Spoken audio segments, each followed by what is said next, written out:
अस्सलामुअलैकुम।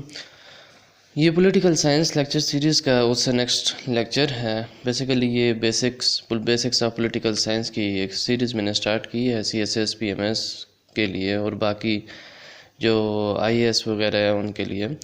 तो ये उससे नेक्स्ट लेक्चर है जो मैंने पिछला लेक्चर अपलोड किया था। आज हम डिस्कस करेंगे डेविड ईस्टन की सिस्टम एनालिसिस अप्रोच के बारे में। सिस्टम एनालिसिस अप्रोच को हम डीपली डिस्कस करेंगे डेविड ईस्टन ने जो बयान किया था उसके हवाले से। तो आइए स्टार्ट करते हैं इससे। सबसे पहले हम ये डिस्कस करेंगे कि बेसिकली सिस्टम क्या चीज़ है। सिस्टम के ऊपर हम थोड़ी सी बहस करेंगे। सिस्टम बेसिकली कहते हैं कि जब डिफरेंट पार्ट्स हों और वो एक दूसरे पर इंटरडिपेंडेंट हो और एक दूसरे के साथ मिलजुल कर काम कर रही हों और किसी कॉमन ऑब्जेक्टिव को अचीव करने के लिए वर्क कर रहे हों। तो यहाँ से हम ये कहते हैं कि सिस्टम बेसिकली एक ऐसी चीज़ है, एक ऐसी ग्रुप है जिसमें डिफरेंट इंडिविजुअल या डिफरेंट पार्ट्स जो हैं वो एक कॉमन ऑब्जेक्टिव को अचीव करने के लिए काम कर रहे होते हैं और वो सारे पार्ट्स एक दूसरे पर इंटरडिपेंडेंट हैं। इसकी मिसाल एक जिस्म की तरह है। जिस तरह एक जिस्म के अंदर डिफरेंट सब सिस्टम काम कर रहे हैं और इसी तरह बॉडी है, बॉडी के अंदर डिफरेंट पार्ट्स हैं और हर पार्ट एक दूसरे पार्ट पर इंटरडिपेंडेंट है। अगर किसी भी हिस्से में डिस्टर्बेंस आ जाए तो as a whole body disturb हो जाती है और सारे जितने भी पार्ट हैं वो गुड फंक्शनिंग ऑफ बॉडी के लिए वर्क कर रहे होते हैं कलेक्टिवली। तो सिस्टम इस चीज़ का नाम है। तो अगर हम सिस्टम की यहाँ से कुछ खुसूसियात या कैरेक्टरिस्टिक्स निकालने की कोशिश करें तो कुछ कैरेक्टरिस्टिक निकलेंगी कि सबसे पहली कैरेक्टरिस्टिक्स में से उसकी एक कैरेक्टरिस्टिक ये है कि ये कलेक्शन होता है डिफरेंट चीज़ों का, डिफरेंट पार्ट्स काम कर रहे होते हैं। सिस्टम एज अ होल होता है लेकिन उस सिस्टम के अंदर डिफरेंट पार्ट्स काम कर रहे होते हैं। फिर दूसरी बात ये निकलती है कि वो जितने भी पार्ट होते हैं वो तो एक दूसरे पर इंटरडिपेंडेंट भी होते हैं, यानी उनका अनसार होता है एक दूसरे पे। वो कोई एक दूसरे के सेपरेट एग्जिस्टेंस नहीं होता उनका, वो एक दूसरे के ऊपर और एक दूसरे के साथ मिलजुल कर कलेक्टिवली काम कर रहे होते हैं। तो तीसरी बात हम ये कह सकते हैं कि वो जितने भी लोग होते हैं या जितने भी पार्ट्स होते हैं वो एक कॉमन ऑब्जेक्टिव को अचीव करने के लिए काम कर रहे होते हैं। तो सिस्टम की यहाँ से 3 कैरेक्टरिस्टिक मैंने बयान की हैं आपके सामने। एक तो ये है कि जो भी सिस्टम होगा उसके अंदर डिफरेंट पार्ट्स होंगे, वो कलेक्शन ऑफ डिफरेंट पार्ट्स होता है हमेशा। फिर वो सारे पार्ट एक दूसरे पर इंटरडिपेंडेंट भी होते हैं और एक दूसरे के साथ मिलजुल कर कलेक्टिवली भी काम कर रहे होते हैं। और तीसरी बात ये है कि कुछ एक कॉमन ऑब्जेक्टिव होता है इन सारे पार्ट का जिसके लिए वो कलेक्टिवली मिलकर काम कर रहे होते हैं। तो इस चीज़ को हम सिस्टम का नाम दे देते हैं कि इस चीज़ को जो भी चीज़ जिस चीज़ में भी ये चीज़ें हैं that is will be called as system. फिर हम आगे चलते हैं सिस्टम के बाद कि एग्ज़ाम्पल मैंने आपसे पहले भी डिस्कस की थी कि जैसे एक ह्यूमन बॉडी है, ये होल एज अ सिस्टम है। इसके अंदर डिफरेंट सब सिस्टम भी काम कर रहे हैं, जैसे डाइजेस्टिव सिस्टम है, नर्वस सिस्टम है, एक्सक्रीटरी सिस्टम है, सर्कुलेटरी सिस्टम है, ये इसके सब सिस्टम है। लेकिन ये सारे सिस्टम जो हैं एक सिस्टम के अंदर सब सिस्टम भी काम कर रहे होते हैं। फिर हर सब सिस्टम के अंदर डिफरेंट पार्ट्स होते हैं, वो भी वर्क कर रहे होते हैं। लेकिन हर सब सिस्टम के अंदर जो पार्ट होता है उसके अंदर वही खुसूसियात होती हैं जो एक सिस्टम के अंदर मैंने आपसे पहले डिस्कस की हैं 3 चीज़ें कि डिफरेंट पार्ट्स होंगे, वो कलेक्टिवली काम कर रहे होंगे, इंटरडिपेंडेंट होंगे और के कॉमन ऑब्जेक्टिव को अचीव करने के लिए काम कर रहे हैं। जैसे सर्कुलेटरी सिस्टम के जो डिफरेंट सब पार्ट्स होंगे, जो डिफरेंट पार्ट्स होंगे वो इसलिए काम कर रहे होंगे ताकि सर्कुलेटरी सिस्टम को बेहतर से बेहतर बनाया जा सके, कोई डिस्टर्बेंस ना आए। इसी तरह जो हार्ट के डिफरेंट पार्ट्स होंगे, हार्ट के 4 चैम्बर्स हैं, वो सारे इसलिए वर्क कर रहे होंगे ताकि कलेक्टिवली और इंटरडिपेंडेंट है उसके सारे चैम्बर, ताकि हार्ट की वर्किंग को प्रॉपरली मैनेज किया जा सके और एज अ होल ये सारे मिल के जो है ओवरऑल बॉडी की वर्किंग के लिए काम कर रहे होते हैं। और ये सारे पार्ट्स इंटरडिपेंडेंट हैं, ये सारे सब सिस्टम एक दूसरे के ऊपर इंटरडिपेंडेंट भी हैं। अगर सर्कुलेटरी सिस्टम में कोई मसला होता है तो पूरी बॉडी को मसला शुरू होगा। अगर तो नर्वस सिस्टम में मसला होगा तो पूरी बॉडी उससे डिस्टर्ब होगी। तो यहाँ से हमने क्रिटिकली और पूरे थारोली डिस्कस किया कि व्हाट इज़ सिस्टम और कैसे जो है सिस्टम काम करते हैं किसी भी जगह पे, या किस चीज़ को हम सिस्टम कहेंगे। इसी सिस्टम की अप्रोच को डेविड ईस्टन ने इस्तेमाल करते हुए पॉलिटिकल साइंस के अंदर भी बात की है, और उन्होंने इस अप्रोच को पॉलिटिक्स के अंदर लगाया है। थोड़ा सा डेविड ईस्टन के बारे में हम पहले देख लेते हैं कि डेविड ईस्टन कौन थे और वो क्या करते थे। डेविड ईस्टन बेसिकली पहले अमेरिकन थे। ये अमेरिकन एक पॉलिटिकल फिलोसफर, पहले पॉलिटिकल साइंस के बंदे थे जिन्होंने पॉलिटिकल साइंस के अंदर सिस्टम अप्रोच को इंट्रोड्यूस किया। ये बिहेवियरल अप्रोच भी इन्होंने इस सिस्टम एनालिसिस के ज़रिए अप्लाई की, जिसमें इन्होंने डिफरेंट एक्टर्स की इन्वॉल्वमेंट पड़ी पॉलिटिकल सिस्टम के अंदर, कि कोई भी एक्टर्स, डिफरेंट एक्टर्स जो पॉलिटिकल सिस्टम के अंदर इन्वॉल्व हैं वो कैसे काम कर रहे हैं। फिर इन्होंने जो सिस्टम एनालिसिस अप्रोच लगाई पॉलिटिकल साइंस के अंदर, वो इन्होंने अपनी किताब दी पॉलिटिकल सिस्टम के अंदर लिखी, जो कि उन्होंने 1953 के अंदर लिखी थी। उसके अंदर इन्होंने सिस्टम एनालिसिस अप्रोच का थारोली उसके ऊपर डिस्कशन की, उसके ऊपर बात की।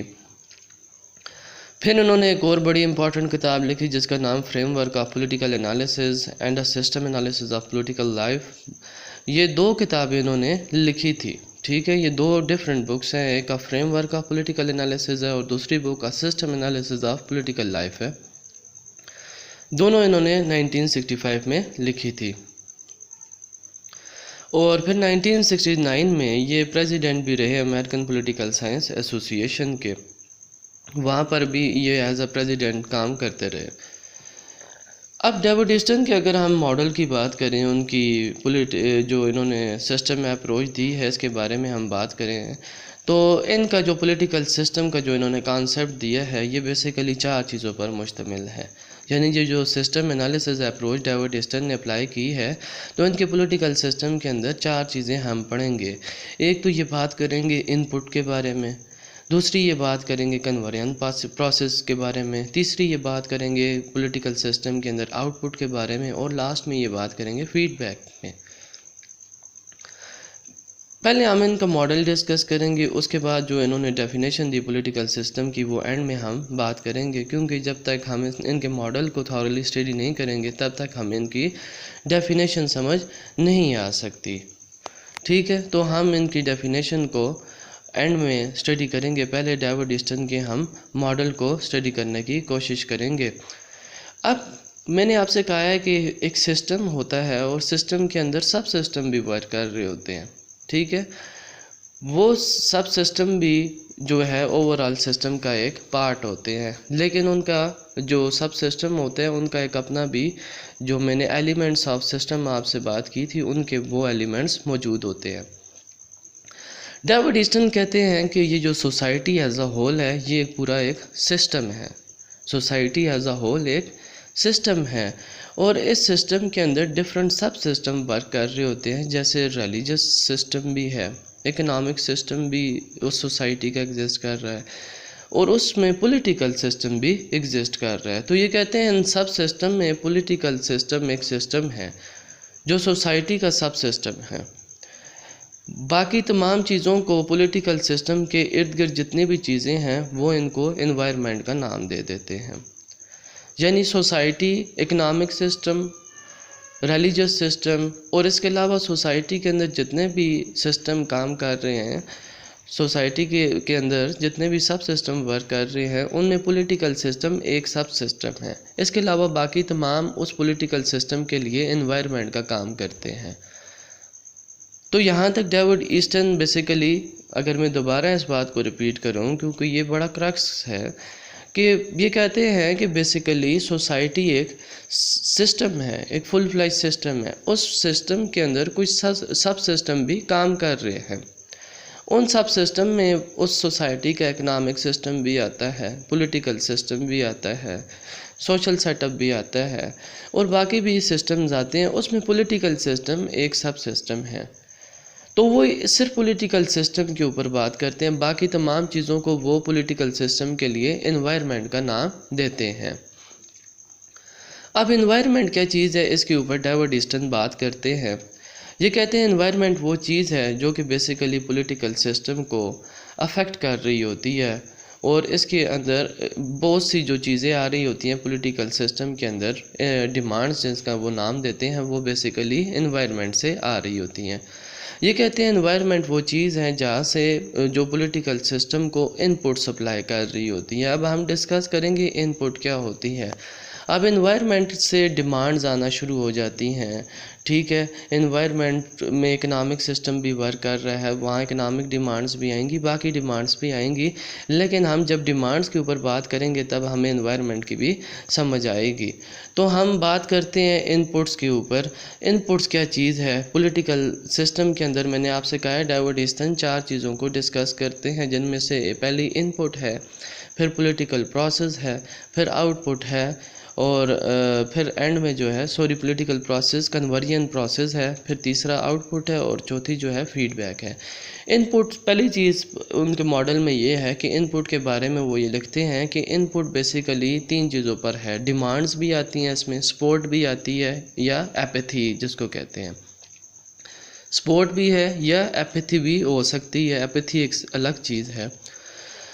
ये कहते हैं इनपुट में सबसे पहली चीज़ जो डिमांड है, डिमांड का सोर्स क्या है? मोस्ट ऑफ द टाइम वो एनवायरनमेंट है। जैसे मैंने आपसे पहले डिस्कस की है कि एनवायरनमेंट वो तमाम पॉलिटिकल सिस्टम के अलावा बाकी जितने भी सिस्टम सोसाइटी के अंदर वर्क कर रहे हैं, इकोनॉमिक सिस्टम है, रिलीजियस सिस्टम है, बाकी जो उनको वो एनवायरनमेंट का नाम देते हैं। तो वो कहते हैं कि पॉलिटिकल सिस्टम्स के अंदर जो डिमांड्स आ रही होती हैं मोस्ट ऑफ द टाइम वो एनवायरनमेंट से आ रही होती हैं। कभी कोई इकोनॉमिक डिमांड कोई ग्रुप कर रहा होगा, कभी कोई ग्रुप की रिलीजियस डिमांड होगी, जैसे पाकिस्तान के अंदर रिलीजियस डिमांड्स भी आती हैं। उसके बाद आपके पास अगर इकोनॉमिक आउटलुक इतना अच्छा नहीं है तो इकोनॉमिक डिमांड्स लोगों की आना शुरू हो जाएंगी। तो डेविड ईस्टन कहते हैं कि जो एनवायरनमेंट है ये बेसिकली सोर्स ऑफ इनपुट बनता है। डिमांड्स का इधर से काफ़ी ज़्यादा डिमांड्स आती हैं, लेकिन अब सारी डिमांड्स लाजमी नहीं है कि एनवायरनमेंट से ही आएँ। कुछ डिमांड्स सिस्टम के अंदर से भी आ रही होती हैं, पॉलिटिकल सिस्टम के अंदर से भी आ रही होती है। लाइक कोई कॉन्स्टिट्यूशनल चेंजेस करना चाहते हैं आप, कॉन्स्टिट्यूशनल चेंजेस की डिमांड आ रही है, या किसी इंस्टीट्यूशन क्रिएट कोई करना चाह रहे हैं, इंस्टीट्यूशन क्रिएट करने की डिमांड आ रही है, तो ये within the system demand आ रही है, ये एनवायरनमेंट से नहीं आ रही, ये विद इन द सिस्टम आ रही है। तो हम ये कह सकते हैं कि डिमांड्स एनवायरनमेंट से भी आ सकती हैं और demand with in the system भी आ सकती हैं। फिर डिमांड आउटसाइड द कंट्री भी आती हैं, यानी आपसे जैसे IMF ने कोई डिमांड कर ली आपने, वो भी तो आपकी डिमांड ही है। इंटरनेशनली भी कुछ डिमांड्स आती हैं।